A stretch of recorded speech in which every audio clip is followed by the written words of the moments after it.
Chapter 3 of James just flows right on from chapter 2. Chapter 2 talked about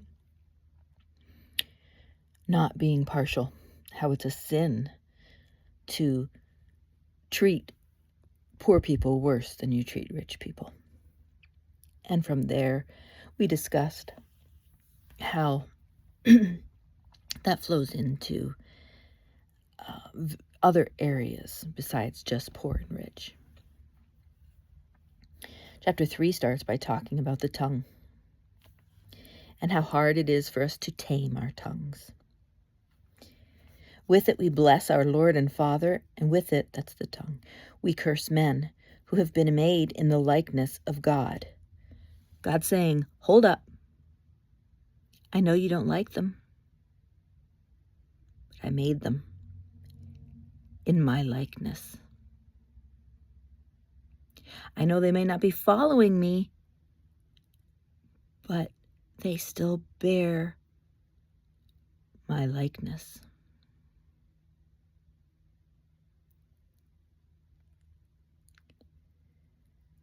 From the same mouth come forth blessing and cursing. My brethren, these things ought not to be this way. The King James says, ought not so to be. Then it talks about fountains can't send forth both fresh and bitter water. Fig trees don't produce olives. Vines, grapevines, don't produce figs. Salt water doesn't produce fresh water.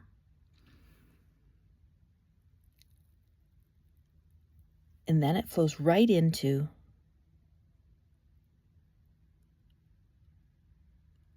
who among you is wise and understanding? Let him show by his good behavior his deeds in the gentleness of wisdom. If you're seeking wisdom from above, drop down to verse 17.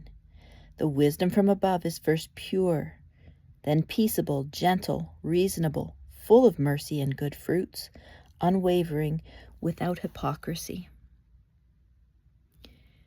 You're seeking wisdom for what to do with your finances, for what next steps to take with your job, for how to raise your children, for how to interact with your spouse and others that you love. But the wisdom that comes from above is going to have more than that. When you start asking God for wisdom, I don't think he's going to tailor it just to the thing you think you want wisdom for.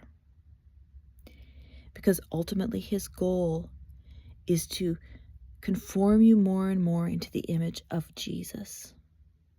You were created bearing God's likeness. Like a picture of God. You know how you can never capture the full moment with a photograph, but it gives you a short idea? That's what's going on with people. We fall far short of the full experience of God. We are not God. But we bear glimpses of him. Even the worst criminal, even the person you can't stand, God made them intentionally for a purpose, even if they're not fulfilling that purpose. And we can look for him in them. And back to wisdom, when we start asking for it, we need to be willing to accept all the wisdom he wants to give us. So as you grow in wisdom, as you seek wisdom, you're going to grow in gentleness, being peaceable toward others, being reasonable. The footnote on that says, or willing to yield.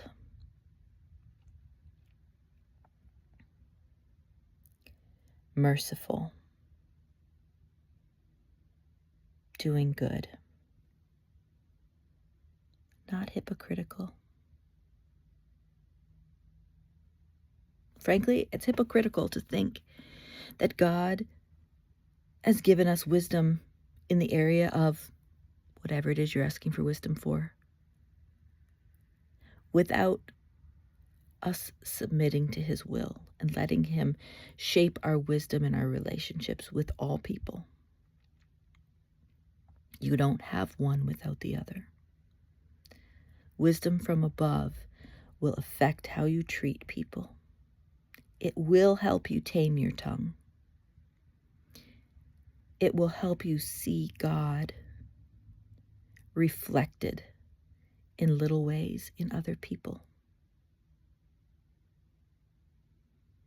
I want to be wise with wisdom from above.